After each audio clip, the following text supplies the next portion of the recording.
గత 2 రోజులుగా ఎడతెరిపి లేకుండా కురుస్తున్న భారీ వర్షాల నేపథ్యంలో పెద్దపల్లి పట్టణ ప్రజలు అప్రమత్తంగా ఉండాలని మున్సిపల్ చైర్మన్ నూగిళ్ల మల్లయ్య సూచించారు.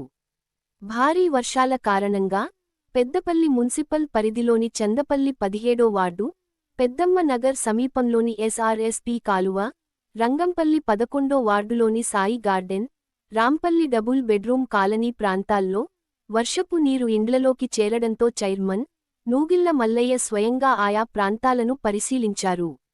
స్థానిక ప్రజల సమస్యలను అడిగి తెలుసుకుని అధికారులకు తక్షణ చర్యలు చేపట్టాలని ఆదేశించారు.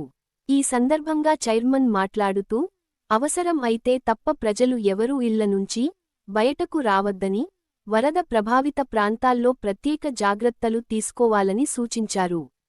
మున్సిపల్ కమిషనర్, కౌన్సిలర్లు, మున్సిపల్ అధికారులు, సిబ్బంది 24 గంటలు ప్రజలకు అందుబాటులో ఉంటారని తెలిపారు. రాంపల్లి డబుల్ బెడ్రూమ్ కాలనీలో వరద ఉధృతి ఎక్కువగా ఉన్నందున బాధిత కుటుంబాలకు అవసరమైతే ప్రత్యామ్నాయ ఏర్పాట్లు చేస్తామని హామీ ఇచ్చారు.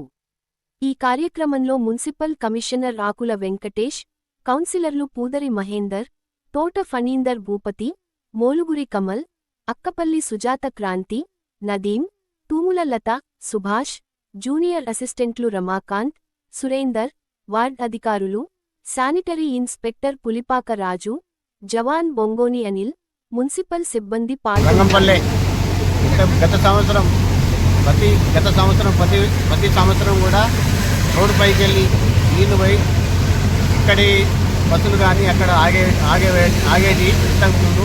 ఇప్పుడు అది కాకుండా మన రిసీవ్ చేయడం జరిగింది. మా మున్సిపల్ కమిషనరు నేను పొద్దున్న 6-7 గంటల నుండి తిరగడం జరుగుతుంది. పెద్దపల్లి ప్రజలకు ఎలాంటి ఇబ్బందులు లేకుండా జేసీబీలు బట్టి ఎక్కడెక్కడ నీళ్లు స్టోరేజ్ అవుతుందో అక్కడెక్కడ ఖచ్చితంగా తీద్దామని చెప్పి సందర్భంగా తెలియవచ్చు. ఏదైనా పాత ఇళ్ళు ఉన్న వాళ్ళు మాత్రం ఇళ్ళల్లో ఉండకండి, బయటికి రాండి, ఏదైనా ఉంటే బయట ఉండండి, కిరాయికుండా ఉంటే కానీ పాత ఇళ్ళల్లో ఉండకండి అని చెప్పి సందర్భంగా తెలియచ్చు. అదేవిధంగా పెద్దపల్లి ప్రజలకు ఎలాంటి బాధలు కమిషనర్ గారు కానీ మాకు కానీ ఫోన్ చేయండి, వెంటనే స్పందించి ఆ వాటర్ తీసే ప్రయత్నం చేస్తాం. 2-3 డీసీపీలను బట్టి కూడా తీసేస్తున్నాం. డబుల్ బెడ్రూమ్ కాడికి తిరిగినాం. పెద్దపల్లి డబుల్ బెడ్రూమ్, పురాణ డబుల్ బెడ్రూమ్, పోతే ఇప్పుడు చందపల్లి 17-16 వాడ మనం తిరగడం జరిగింది. ఎక్కడైనా పూజ పెద్దపల్లి ప్రజలు ఎవరన్నా వాటర్ జామీన్ అయితే ఖచ్చితంగా మా కమిషనర్ గారికి ఇబ్బంది చేయండి, నాకు ఖచ్చితంగా స్పందిస్తామని సందర్భంగా తెలియదు.